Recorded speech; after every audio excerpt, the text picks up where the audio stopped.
Kiai Miftahul Ahyan menuduh bahwa kalangan pejuang Prah Wali Songo ini sebagai orang-orang yang akan memecah belah, orang-orang yang akan merusak, yang berpaham Wahabi lah.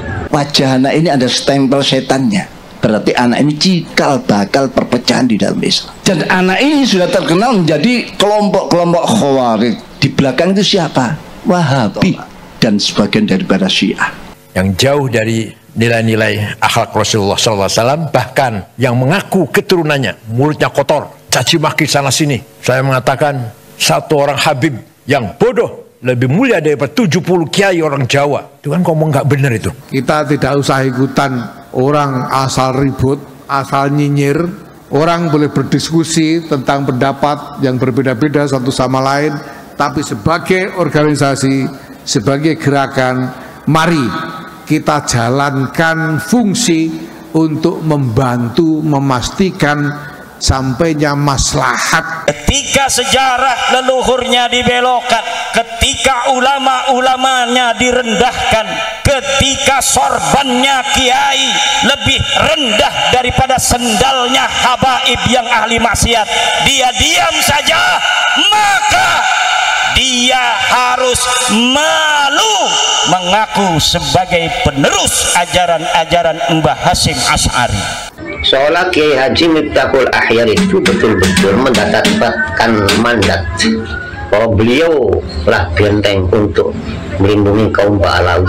Meskipun jutaan umat menyaksikan betapa oknum-oknum Ba'alawi itu banyak merusak akidah, membuat bingung umat, memprovokasi mengajak perang dalam damai, merusak sejarah, bahkan organisasi NU yang dia pimpin sendiri dibelokkan sejarahnya.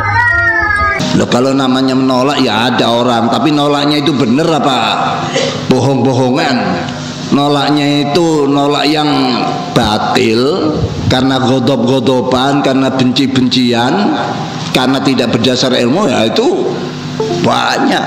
Memang yang suka begini ini biasanya Wahabi. Habib walaupun zina, walaupun minum arak, pasti masuk surga. Walhasil mereka ini menganggap diri mereka super. Kiai-kiai Jawa yang bukan Habib di bawah mereka. Ini bertentangan dengan Quran dan bertentangan dengan Rasulullah sendiri. Inna akramakum indallahi atqakum. Yang mulia di mata Allah adalah yang paling bertakwa. Tidak pandang turunan siapa. Apalagi kalau masalah nasab itu sebetulnya ya, yang sudah masyhur dalam fikih-fikih kita itu cukup istifad syuhra wal istifadah. Kalau tokoh-tokoh masyarakat sudah masyhur di situ.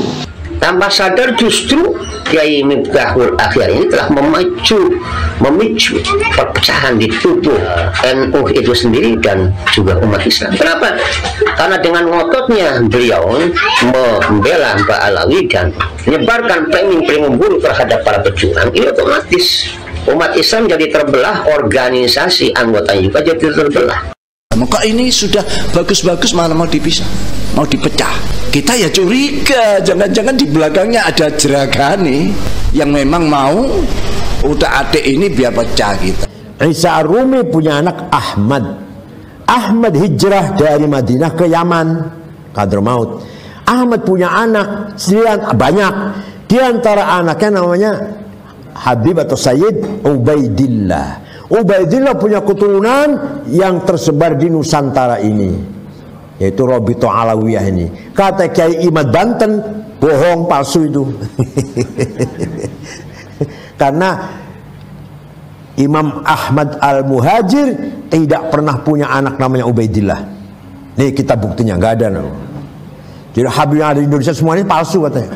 Imam Ubaidillah yang sekarang difitnah sebagai sebuah sosok yang tidak pernah ada. Yang ada Abdullah. Ubaidillah adalah fiktif. Karena tawaduknya tidak mau disebut Abdullah, tidak mau, karena padahal orangnya al-alim, al-bari, masya Allah ya. Tapi sekarang jadi bulan-bulanan di Indonesia ini. Silakan dijawab tapi ilmiah. Silakan Imad dijawab tapi ilmiah, jangan marah-marah, jangan. Ayo ilmiah, tunjukkan kalau Habib kita ini betul, benar. Tunjukkan kebenarannya dengan data fakta. DNA, bila perlu DNA lah, DNA. Lewong nasabe habaib dengan kontes DNA.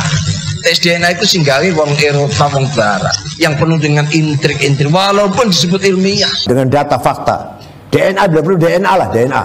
Nah, kalau sekarang ribut-ribut silsilah Ba'alwi itu barang kuno. Ya gitu itu ya ndak usah diurus itu. Apalagi dites DNA segala macam ya. Mau cari DNA-nya Sang Hyang Wentang itu dari mana? Mau cari DNA-nya Sang Hyang Wentang itu dari mana? PWI sampai kapanpun akan berada di dalam Nahdlatul Ulama dalam menjaga warisan dan ajaran Wali Songo. Bukan para pejuang yang akan rungkat, tetapi bisa saja beliau yang akan rungkat daripada posisi kedudukannya yang tinggi sekarang itu. Bahkan insya Allah juga akan diikuti teman-teman lainnya yang sejalan dengan beliau yang ada duduk di atas. Orang-orang goblok ndak usah nanya dalilnya. Orang-orang goblok ndak usah nanya dalilnya. Mari kita ikut saja. Kok bukan hayo kemudian dikumpulkan musyawarah, adakan basaul masail, kan ada sudah itu kan jalur-jalur yang sudah disiapkan itu untuk supaya ada keputusan yang adil, keputusan yang bijak ya, keputusan yang elegan gitu. Kok ini kok main pecat gitu loh. Karena di ADRT termasuk Perkum Nahdlatul Ulama tidak ada catatan bahwa mereka yang meninggal dunia dicoret, dipecat dari Nahdlatul Ulama. Tapi untuk pribadi kiainya sendiri sekarang didepak dari kepengurusan NU, dirayakan di mana-mana Kiai Imaduddin dipecat lebok. Ya, mereka tidak tahu kalau 99% pengurus PBNU itu tidak percaya Nasabalawi. Oh, serius? Serius. Itu bisa diverifikasi. Jiwanya adalah jiwa sami'na wa ata'na. Apa yang diputuskan PBNU tidak ada sikap lain kecuali sami'na wa ata'na. Selama keputusan itu keputusan yang benar. Selama keputusan itu keputusan yang benar. Dalam hal ini PBNU salah, apalagi memecat saudara saya Kiai Haji Madudin Usman. Harusnya yang jenengan pecat itu ya Ba'alawi yang ada di struktur NU itu. Kok malah sing kiai-kiai yang berpotensi tinggi, berkualitas super di Indonesia, di negeri kita ini kok malah dipecati. Saya enak-enak pecat itu. Ini namanya adigang, adigung, adiguna itu. Takabur itu namanya. Sombong. Duit NU itu aku. Sudah ndak usah ngomong banyak-banyak daripada kualat. Karena kita ini yang penting jangan sampai kualat. Kalau sudah kualat itu apa-apa salah kedaden. Ketika mereka sekarang dengan lantang, dengan belak-belakan menghina NU, menghina kiai-kiai kita, sekarang kita akan terbalik. Sekarang kita belak-belakan membela NU dan membela kiai-kiai NU. Lalu kenapa kita yang disalahkan? Mari kita ikuti saja. Senang tidak senang, setuju tidak setuju. Ketika sudah banyak di mana-mana tokoh-tokoh NU bicara, kiai-kiai NU bicara, mulai dari yang kampung sampai yang kota, mulai yang muda sampai yang tua, bicara semua. Tapi PBNU malah seenaknya betul mengatakan itu adalah penghinaan. Duh, ini kajian. Dan kajian itu berangkat dari analisa beberapa perilaku manusia, perilaku mereka yang dianggap rasa-rasanya perlu dikaji ulang kebenarannya. Tesis itu banyak persamaannya. Bisa juga tesis itu copy paste, bisa juga tesis itu copy paste. Biasanya yang garap gini orang-orang Wahabi. Para ilmuwan juga, mereka itu bisa mengarang, menyusun sebuah karya yang besar. Itu pun juga mendapatkan bahan daripada kajian-kajian yang lain, penelitian yang lain. Apa itu juga dikatakan imam pengarang copy paste? Dan Habaib itu mulia memang ada di Indonesia. Orang kalau sudah dengar Habib itu alim enggak pokoknya Habib. Apalagi jasanya ulama Yaman itu luar biasa kehidupan. Tanpa ulama Yaman kita mungkin tidak mengenal ilmu al-fiqih ya Syafi'i. Itu karena jasa-jasa besar dari para ulama Yaman. Yang bikin titik huruf Arab bukan orang Yaman, orang Persia, namanya Abul Aswad Ad-Du'ali. Siapa namanya? Bukan orang Yaman, bukan orang Yaman. Abul Aswad Ad-Du'ali, orang Persia. Nah, saya ngomong gitu tuh dianggap saya ini belani Habaib. Apalagi ribut-ribut bab nasab, sudah Masya Allah. Mestinya ini sejak dulu dari para muassis, dari Syekh Nawawi Al-Bantani, dari Syekhona Khalil, dari Mbah Hasyim Asy'ari, itu dikelilingi para habaib. Gus Dur buta mata, buta hati. Rizik yang ngomong kayak gitu. Yang bikin buta mata itu siapa? Gusti Allah. Yang maringi buta Gus Dur siapa? Kok tahu dia bahwa Gus Dur buta hati? Dari mana tahunya Gus Dur buta hati? Waktu Gus Dur di rumah sakit baru operasi saraf, tiba-tiba Gus Dur ngendikan, mengko aku bakal jadi presiden. Masih Pak Harto ini, kita semua kaget. Tuh Gus Dur tuh, mana buta hatinya, mana buta hatinya? Memang matanya buta, tapi hatinya mana tuh? Kalau ada yang ngotot, kira-kira ada apa di belakang ini? Sampai mengorbankan hal-hal yang sangat berharga. Saya tahu ini nggak akan didengarkan, tapi tahukah kalian semua, ini suara hampir semua warga NU hari ini. Hampir semua warga NU yang sadar betul melihat orang tuanya dikuyo-kuyo anak-anak kecil, karena memang ada yang kurang bijaksana. Siapa yang bermain itu saya tahu. Kalau saya sih tidak ada masalah, sampean kritik, bahkan sampean bully, sampean apa, tidak ada masalah. Sampean suruh turun dari oleh Islam, sekarang saya turun. Kalian bukan berarti akan mendapat kemuliaan sebagai seorang alim alama, tetapi apa yang diperminkan, dinarasikan oleh panjangan-panjangan itu sebagai buah daripada kejahilan dan kejumudan, artinya pamer kebutuhannya sendiri. Orang mau nggak terima, mau protes, mau ini nggak peduli bahwa ini. Kalau nggak mau, silakan ganti saya. Ya, maka kemarin ada yang ngomong MLB, sayangnya kalau yang ngomong pengangguran. Kalau yang ngomong lebih bermutu begitu ya saya perhatikan beneran. Mungkin bukan saya saja ini orang kampung yang akan berbicara, tapi insya Allah ribuan yang mungkin memendam kekecewaan terhadap kepemimpinan panjenengan yang akan berbicara. Bukan berarti kami tidak punya adab, tetapi kalian mengajari kami untuk menyimpang daripada etika atau keadaban yang semestinya. Sudah tegas bahwa Balawi Habib dudu putune Nabi, haplo grupe G, sejarah he laka, kitab nasabe putus, wis jelas. Masya Allah, ngeri saya mendengar, memperhatikan statement yang disampaikan oleh Ro'esam Kiai Haji Miftahul Ahyar. Sampai-sampai saking memandang buruknya para pejuang Trah Wali Songo oleh Kiai Miftahul Ahyar, bahkan menghimbau kepada umat untuk waspada, menuduh bahwa golongan pejuang atau kalangan pejuang Trah Wali Songo ini sebagai orang-orang yang akan memecah belah, orang-orang yang akan merusak, orang-orang yang akan mengaburkan, orang-orang yang bikin kisruh dan lain-lain sebagainya, yang berpaham Wahabilah, Syiah, pesanan lah, tukang fitnah lah. Masya Allah, ngeri. Disadari atau tidak, seolah Kiai Haji Miftahul Ahyar itu betul-betul mendapatkan mandat yang kokoh, pesanan seolah-olah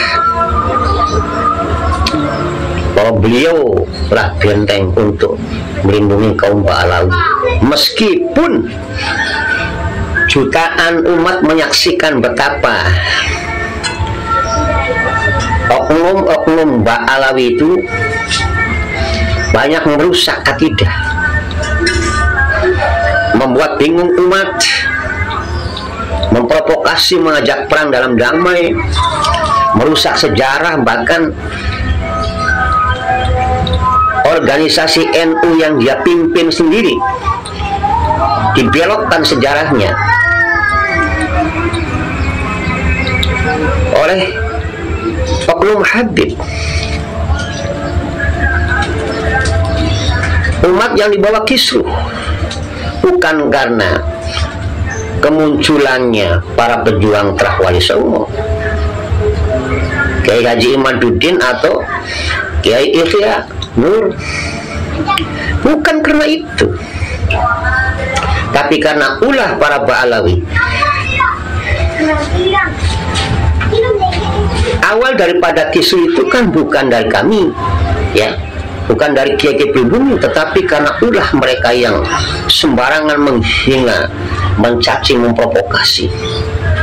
Ulama NU banyak yang hina, banyak yang dihina. Ulama-ulama kampung, kiai kampung banyak yang dilecehkan, yang diremehkan, yang dikrocok-krocokkan. Menambah rukun iman yang mewajibkan iman kepada Habib yang tidak percaya kafir dan lain sebagainya. Kerusakan-kerusakan yang luar biasa yang mestinya menjadi kajian dan perjuangan fokus, perjuangan agenda, perjuangan khusus untuk bagaimana mengkanter segala rupa kerusakan ini yang dibuat oleh Ba'alawi ini agar umat itu terjaga, baik akidahnya, marwahnya, dan martabat keulamaannya bagi orang-orang berilmu. Ini seolah Kiai Haji Miftahul Akhir menutup mata, nggak tahu ini demi apa. Masya Allah, Masya Allah. Bahkan saya lebih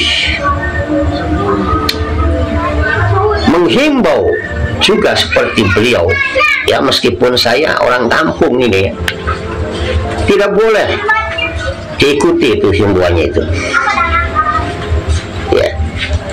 Tanpa sadar justru Kiai Miftahul Akhir ini telah memicu perpecahan di tubuh NU itu sendiri dan juga umat Islam. Kenapa? Karena dengan ngototnya beliau membela Ba'alawi dan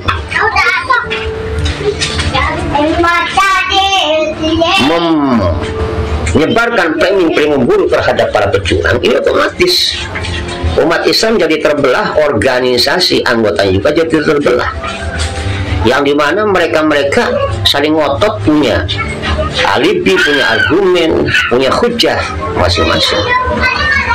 Artinya apa? Artinya beliau ini seperti menantang air bah dari atas laut yang ke bawah, yang insya Allah ini bukan para pejuang yang akan rungkat, tetapi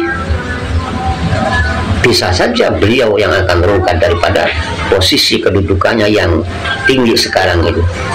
Bahkan insya Allah juga akan diikuti teman-teman lainnya yang sejalan dengan beliau yang ada duduk di atas kedudukan NU.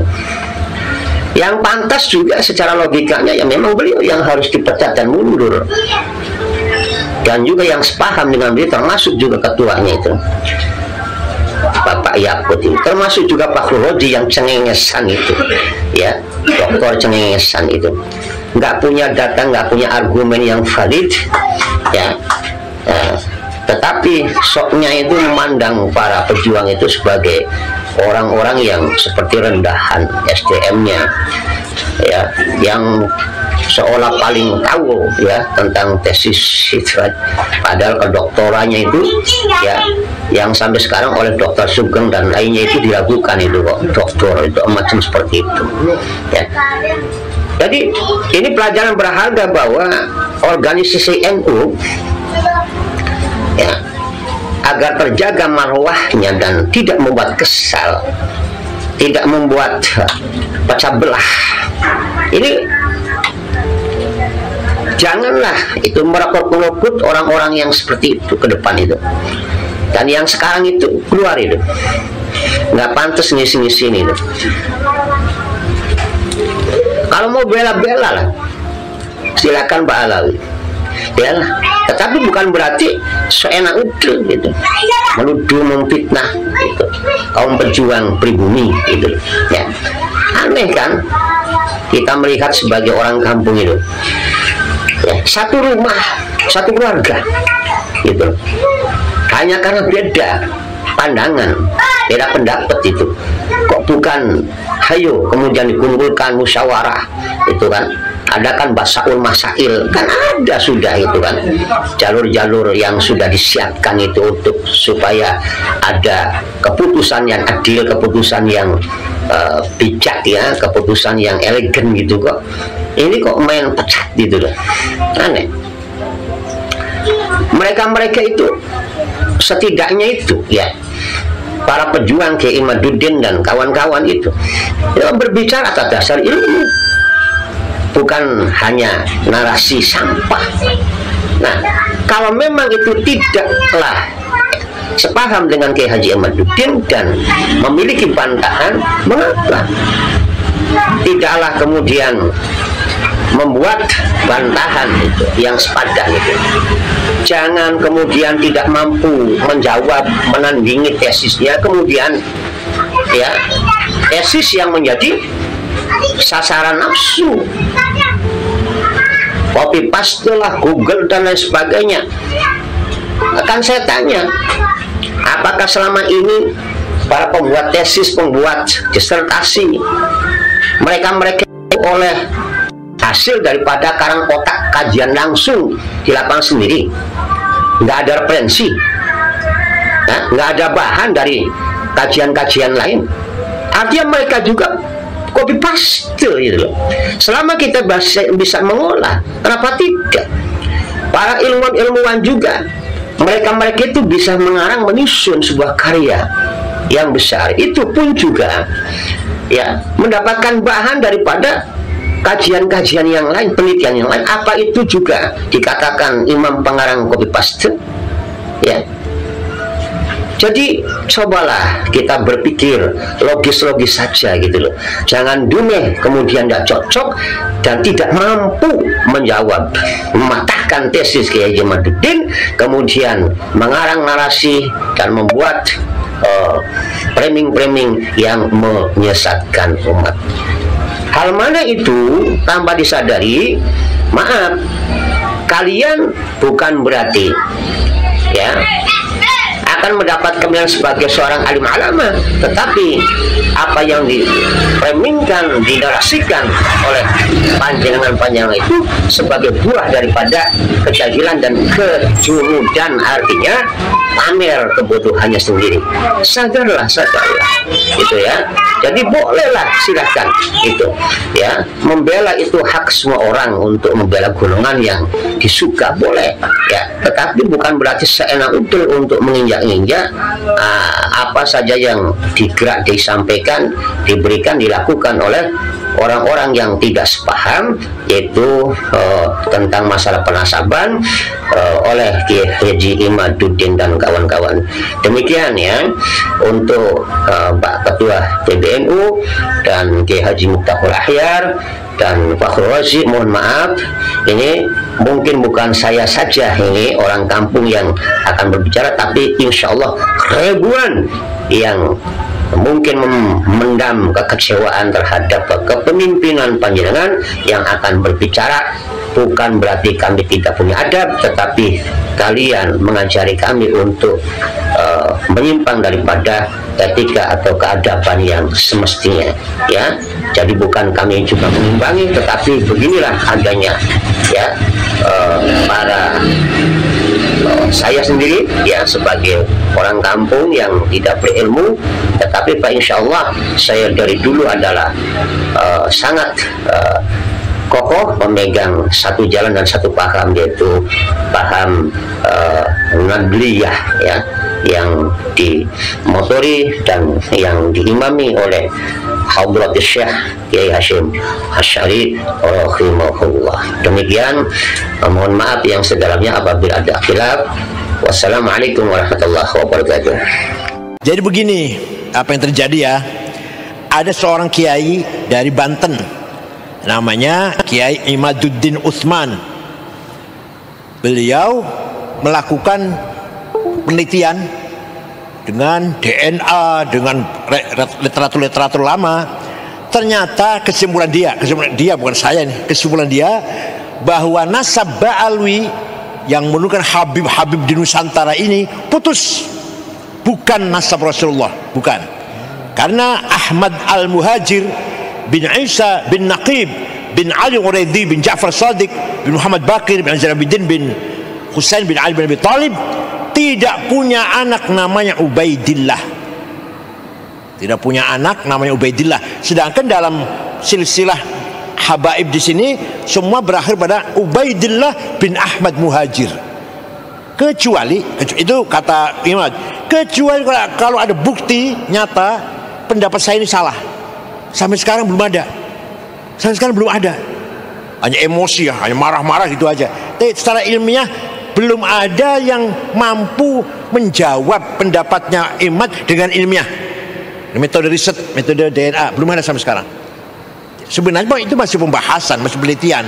Tapi Indonesia udah rame banget itu karena masyarakat Indonesia cinta Habib, cium tangan Habib. Nah ternyata oleh Kiai Imad dikatakan semuanya putus. Bahkan Azmat Khan itu bukan Habib.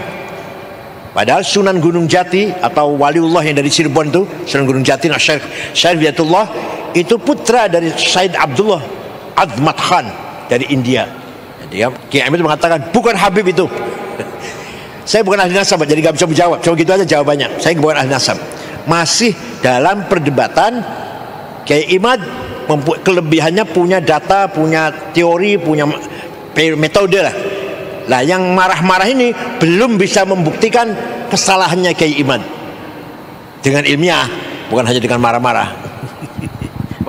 Ya, kalau hanya sekedar reaksi emosi tidak menjadi penghalang. Dan ini harus kita hormati. Ijtihad ilmiah harus kita hormati. Benar dapat 2 pahala, salah dapat 1 pahala. Tidak akan salah, tidak akan keliru selamanya benar ijtihadnya. Saya bukan ahli nasab, tapi saya menghargai penelitian Kiai Imad. Selama belum ada yang mengkantar secara ilmiah pula, maka Kiai Imad benar. Kecuali kalau sudah ada yang mengkantar, mengalahkan atau dengan kebenaran yang betul-betul bertanggung jawab secara ilmiah, Kiai Imad salah. Selama belum ada yang mengkantar, Jangan marah-marah ya Bu ya. Ya, mari kita katakan kita counter pada waktu itu dengan ilmiah, tidak usah dengan marah-marah. Untuk Aliansi Pecinta Ulama Nusantara, Aliansi Pecinta Ulama Nusantara, amin, beri kekuatan, amin, amin ya Allah, perjuangkan kebenaran, amin ya Allah, bumi yang tercinta ini, amin, ala barakatillah, ala kalimatillahil haq, amin ya Allah, amin, haq, amin ya Allah, mauqiful haq, amin ya Allah, kebenaran sudah diucapkan, sikap yang benar selalu dipertahankan, amin ya Allah, insyaallah, amin ya Allah. Terima kasih. Bahwasanya Saya Said Abdul Sirot sangat mendukung upaya dari Kiai Imaduddin Utsman Al-Bantani yang sekarang berada dengan saya, wakilnya yaitu Tubagus Muki Nur Fadil. Mudah-mudahan penelitian yang dilakukan oleh Kiai Imad betul-betul penelitian ilmiah yang bisa bertanggung jawabkan. Terus lanjut, tidak usah gentar, tidak usah minder. Penelitian sangat ilmiah, kecuali ada counter yang ilmiah lagi. Kalau hanya sekedar reaksi emosi tidak menjadi penghalang. Dan ini harus kita hormati. Ijtihad ilmiah harus kita hormati. Benar dapat 2 pahala, salah dapat 1 pahala. Tidak akan salah, tidak akan keliru selamanya benar ijtihadnya. Saya bukan ahli nasab, tapi saya menghargai penelitian Kiai Imad. Selama belum ada yang mengkantar secara ilmiah pula, maka Kiai Imad benar. Kecuali kalau sudah ada yang mengkantar, mengalahkan atau dengan kebenaran yang betul-betul bertanggung jawab secara ilmiah, Kiai Imad salah. Selama belum ada yang mengkantar, Jangan marah-marah ya Bu ya. Ya, mari kita katakan kita counter pada waktu itu dengan ilmiah, tidak usah dengan marah-marah. untuk Aliansi Pecinta Ulama Nusantara, Aliansi Pecinta Ulama Nusantara, amin, beri kekuatan, amin, amin ya Allah, perjuangkan kebenaran, amin ya Allah, bumi yang tercinta ini, amin, ala barakatillah, ala kalimatillahil haq, amin ya Allah, amin, haq, amin ya Allah, mauqiful haq, amin ya Allah, kebenaran sudah diucapkan, sikap yang benar selalu dipertahankan, amin ya Allah, insyaallah, amin ya Allah. Melalui momentum izinkan LPOI dan LPOK mengajak semua pihak dan mengundang semua tim pemerintahan yang baru untuk bersama-sama menyusun roadmap pembangunan Indonesia yang melibatkan seluruh stakeholder bangsa dan membangun konsensus nasional untuk masa depan Indonesia yang lebih baik, agar ke depan Blue pembangunan bukan hanya menjadi domain penyelenggara negara, tapi menjadi domain semua pihak untuk kemajuan bersama. LPOI, LPOK siap menjadi konsolidator diplomasi dunia Islam di kancah internasional, sekaligus menjadi orkestrator harmoni pembangunan nasional untuk kebaikan bersama. Akhirnya soliditas dan sinergitas seluruh stakeholder bangsa, state, private sektor, pers, akademi, dan civil society untuk mengajukan kehidupan kebangsaan Indonesia harus terus disegerakan agar melahirkan irama indah dan gerakan yang harmonis bagi masa depan Indonesia yang lebih baik. Itulah yang dinamakan Madinah. Nabi Muhammad tidak pernah mendeklarkan negara agama, negara Islam, nggak pernah. Tidak pernah mendeklarkan negara Arab, negara Madinah, yang di dalamnya Muslim dan non-Muslim, Arab dan non-Arab, yang Islam pendatang dan pribumi, diberlakukan sama hak dan kewajibannya. Maka negara yang dibangun Nabi Muhammad adalah Madinah, bukan negara Islam, bukan negara Arab. Seperti Indonesia. Indonesia bukan negara agama dan bukan negara suku. Indonesia yang terdapat 6 agama, itu yang resmi. Yang tercatat Pak Catur. Yang tercatat masih banyak lagi. Agama kita ini. Indonesia bukan negara agama dan bukan negara suku. Indonesia yang terdapat 6 agama, itu yang resmi. Yang tercatat Pak Catur. Yang tercatat masih banyak lagi. Agama kita ini. Darmo Gandul, Gotoloco, Sambelun, Subud, Parpalin, Kaharingan, Kapitayan, Karuhunan, Sunda Wiwitan, Pedayakan. Waduh, masih banyak lagi agama, ada 200 barangkali Pak Presiden. Nyuwun sewu Jogja kata nggih. Di Jogja banyak, di Jawa Tengah. Yang formal, yang resmi aja 6 agama: Islam, Katolik, Kristen, Hindu, Buddha, Konghucu.